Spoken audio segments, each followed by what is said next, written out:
A prismatic bar ABC of diameter 60 mm, ચલો ડાયા આપ્યો છે, 1.5 મીટર લોંગ, L આપ્યો છે, is rigidly fixed at its end A and C. Okay, બાર જે છે A અને C પર ફિક્સ છે.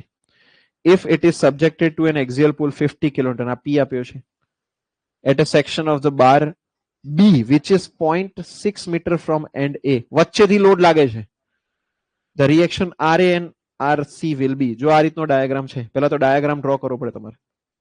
બે બાજુ કેવો છે, ફિક્સ છે ને, જો લખ્યું છે rigidly fixed.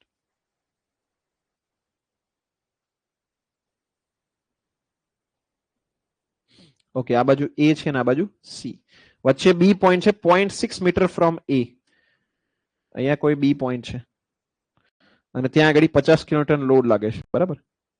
કોઈ બી બાજુ લગાવી શકાય ને, બરાબર ને, કોઈ પણ બાજુ લગાવી શકાય, કોઈ તકલીફ નથી. ચલો જો કેટલો છે 50. ઓકે, બસ અહીંયા ધ્યાન આપો.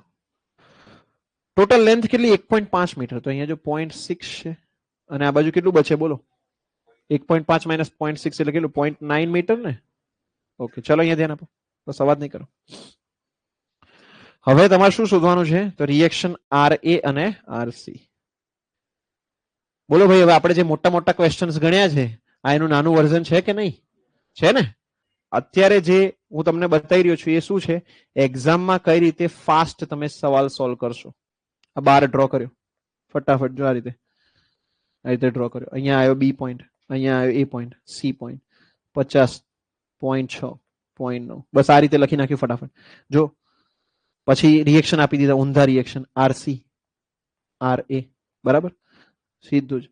અહીંયા આગળ સેક્શન કટ કર્યો, શું લાગે છે RA લાગે છે, તો કે પહેલામાં RA આવી ગયો, ટેન્શન આવી ગયું, પ્લસ મૂકી દીધું આગળ. બીજામાં અહીંયા સેક્શન કટ કર્યો, શું લાગે છે, તો કે આ બાજુથી RC કમ્પ્રેશન છે, તો કે કમ્પ્રેશન લેવું પડે. કમ્પ્રેશન માટે કોણ 50 ને મોટો રાખવાનો, 50 માઇનસ RA, કમ્પ્રેશન છે તો આગળ માઇનસ, શું કરી દીધું માઇનસ. ડન થઈ ગયું બધા લોકોને.